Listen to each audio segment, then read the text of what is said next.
Hello and welcome to a Smurd P video, and today we are looking at X of Swords chapter 17 of 22, X-Force issue 14. We get a nice picture of Wolverine on the front, then we got Beast, Jean Grey, Cyclops and Professor X. Jean Grey and Beast have kind of been part of this X-Force thing, and I'm not gonna lie, I've missed a few of the issues. So Saturnian says that there are a whole host of contests to get cracking on with, and the first one is Porg versus Illyana again. We know how well that went down last time.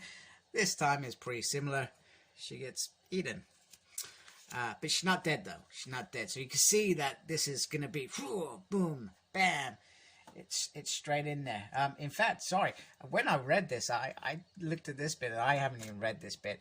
What a damn muppet I am. Anyway, Illyana escapes with a little demon creature that's inside, and I guess that is Porg, and he is not who he thinks he is, and that is how Krakon gets point number 3. Now, I wanted to mention that Saturnian has motives. Sinister motives.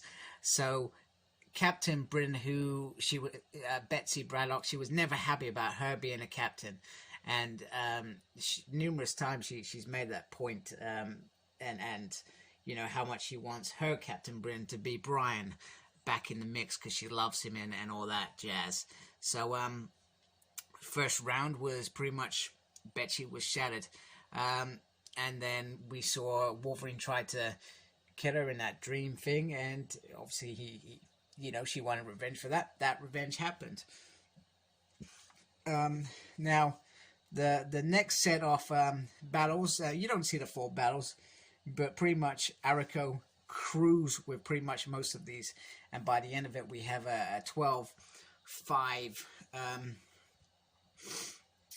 winning streak. Now the one thing that I was thinking about last night, because you know, I am sad when, you know, I like thinking about stuff, and sometimes in comics you don't always get to think stuff. What would Saturnian gain from Arakko winning? Surely the X-Men or mutants winning keeps her world safe, or is it just a case of she lets them go into Earth and to take over Krakow and do whatever the hell they like, and it doesn't affect Otherworld? That is the only thing that I could think. The only other thing that I feel she's so each time that they lose, it's because she's done something deceptive, or she's made something deceptive, other than these last few rounds, which I have no idea about, because they don't give you the full story. But you feel like she's had a hand in these things failing. Now the only thing I could try and wager is she's doing these things so that Captain Avalon, Brian, gives in and has to please her somehow. That is the only thing that I could think of that would make sense in my mind. So going on to the next round, so she makes her point there, and he's shattered by the demise of Betsy, even though we don't think she's truly dead. She was shattered and taken away. But in this race, he's against Red Root, who is, well, clearly not going to win it. However, she throws in the Fury as a mix. Now we know that the Fury is a big time enemy of Captain Britain. I'm pretty sure Jaspers has some crazy thing to do with it. It's been a while since I've read that, and it was in one of the Uncanny X-Men issues, which Chris Claremont wrote, not writ. What word is that? I guess the only downfall is for Red Root, is she smashed a glass, so she's gonna pay the price as well, even though she won the race. I think it's a she. It could be a he, but they're very happy that they won. They never won anything in their life. However, there is still a price to pay, and well, that's the ultimate thing. And we get this moment here where Saturnian says, "You're gonna ask for my help at some point." Now we see a little download here of some of the contests. Captain Britain lost to Isker, the Unbeaten, and we get this is I'm not sure if This is, in fact, this is Mojo. What the hell's going on? I just realized that. You know, I don't take the time to read these things. I will at some point, but never during the thing. So Mojo is observing stuff, which is interesting. Very interesting. The next round is a word kind of twist, and well, Magic gets that wrong, and Wolverine, well, I'm not sure whether he blinks there or he cries there or what there, but he loses anyway, or whether you look there and you stay there, I'm not sure entirely. Then there is an opportunity here for Gordon, and you must resist the call, and it looks, well, Magic thinks it's, sorry, Wolverine thinks it's funny that Gordon's going to go and maybe shack up with a boulder. I'm not sure how that works. Next round is, well, kill the kitty first. Who wants to kill a kitty, man? That's just cruel. But totally cool at the same time that they would throw something so sinister in the mix. And we got Blight's Will. So now we got Storm versus Death. So this is the big event of the book. So it's her versus Death, and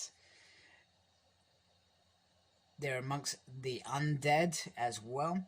Storm is reeling from the drinking game contest with Wolverine, and we all know that Jasper did sink in that to remove Wolverine's powers. I think he removed Storm's as well, and in fact she doesn't know this yet. So first of all, you know, he dives in and starts attacking her, and she realizes she hasn't got the control of her power, so he goes to finish it. So when he takes off his helmet, they die. So she uses the sword that she stole from Wakanda to repel it back, and you can see the magic's going back there, and then she gives him a gut, and he's bleeding, and she says, have a taste. So the vampires tuck in. So at the end of this issue, we got Arakko 17 and Krakon 6. So I do, as much as we didn't see the further ways of winning, I do like the contest has multiple layers to it. It's not just straightforward sword versus sword. I do like that, and that's a lot of fun, and there's some crazy crap going in here. But I'm still, and we won't find out what the whole motive from Centurion is,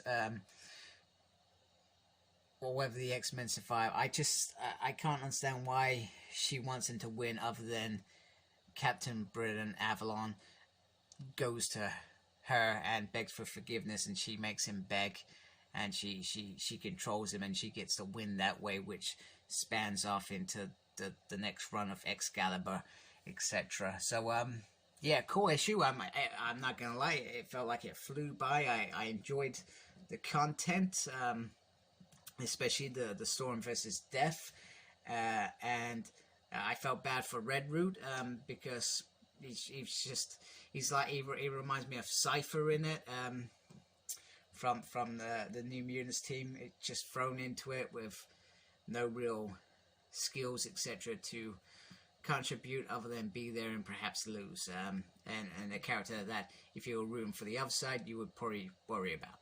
So a bit unfortunate that. So cool issue, looking forward to the next issue. Thank you very much. Like, comment, and subscribe to my channel, please. I'd really appreciate that. Follow me on Facebook, my page is SmurredP.